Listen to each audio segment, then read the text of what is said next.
Padra police સ્ટેશનમાં જાણ થયેલ કે સાલમા ગામે ONGCના ગેટ પાસે કેનાલમાં એક અજાણી સ્ત્રીની લાશ પડી છે, જે અનુસંધાને પાદરા પોલીસ દ્વારા તપાસ કરવામાં આવતા ત્યાં સ્થળ ઉપર એક અજાણી સ્ત્રીની લાશ કેનાલમાં અર્ધડૂબેલી હાલતમાં મળે તો તે અંગે ગુનો દાખલ કરી અને IGP સાહેબ વડોદરા રેન્જ, પોલીસ અધિક્ષક સાહેબ વડોદરા ગ્રામ્યના માર્ગદર્શન નીચે વડોદરા ગ્રામ્ય LCB, SOG, ત્યારબાદ પાદરા પોલીસ અને વડોદરા ગ્રામ્ય ડિવિઝનના DYSP કિરણબેન ઠાકુર વગેરેની ટીમ બનાવી અને સૌપ્રથમ તો મરણ જનાર અજાણી સ્ત્રીની ઓળખ પ્રસ્થાપિત કરવી જરૂરી હતી.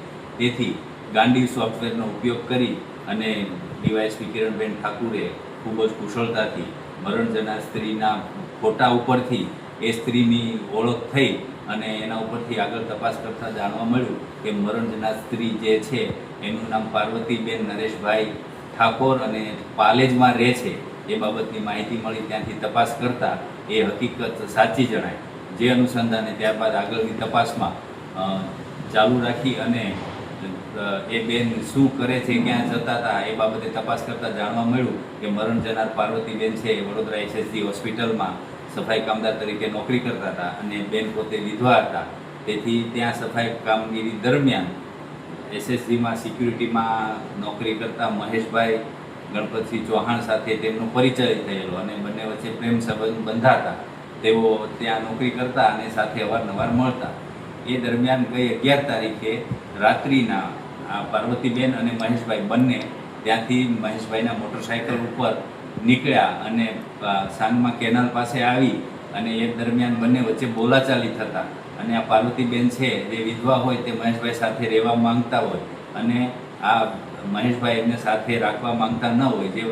જે અનુસંધાને બોલાચાલી થતાં મહેશભાઈએ તેમની પાસેના લોખંડના સળિયાથી આ બેનને માથામાં ઈજાઓ કરી અને મોતને ઘાટ ઉતારી દીધેલ અને ત્યારબાદ પુરાવાનો નાશ કરવા માટે લાશને કેનાલમાં નાખી દીધેલ. અને આ બધું તપાસમાં વડોદરા શહેરના CCTV કેમેરાઓ અને તમામ જગ્યાએથી જે રૂટ ઉપર મોટરસાઇકલ નીકળ્યું હતું એ બધું તપાસણી કરતાં LCB, SOG અને સમગ્ર પાદરા પોલીસની ટીમ તેમજ વડોદરા ગ્રામ્ય ડિવિઝન ખૂબ જ મહેનત કરી અને ટેકનિકલ હ્યુમન સોર્સથી આરોપીને પકડી પાડેલ છે. હાલ તપાસ ચાલુ છે. અન્ય કોઈ આરોપીમાં સહભાગી હતા કે કેમ? હાલની તપાસ સુધી અન્ય કોઈ આરોપીઓ સહભાગી હોય એવું જણાતું નથી, પણ તપાસ ચાલુ છે. કેટલા સમયથી આ પ્રેમ સંબંધમાં હતા? આ લગભગ છેલ્લા 3 મહિનાથી પ્રેમ સંબંધમાં. અને શું કામગીરી કરતા હતા અને ક્યાં કામ? એ બેન ત્યાં SSG હોસ્પિટલમાં સફાઈ કર્મચારી તરીકે કામ કરતા હતા, મરણ જનાર પાર્વતીબેન. અને આ મહેશભાઈ ચૌહાણ છે એ SSG હોસ્પિટલમાં સિક્યુરિટી ગાર્ડ તરીકે. શું લોકો SSGમાં હતા, નોકરી કરતા હતા? પાદરા કેનાલ કેવી રીતે અને કયા કારણસર પાદરા કેનાલ સુધી આવ્યા? મહેશભાઈનું ગામ છે એ પાદરા તાલુકાનું ગામ છે, આરોપી જે મહેશ છે એમનું. અને ત્યાંથી SSG હોસ્પિટલમાંથી મહેશ એમના મોટરસાઇકલ ઉપર આ પાર્વતીબેનને બેસાડી અને બંને સાંજમાં સુધી આવેલા.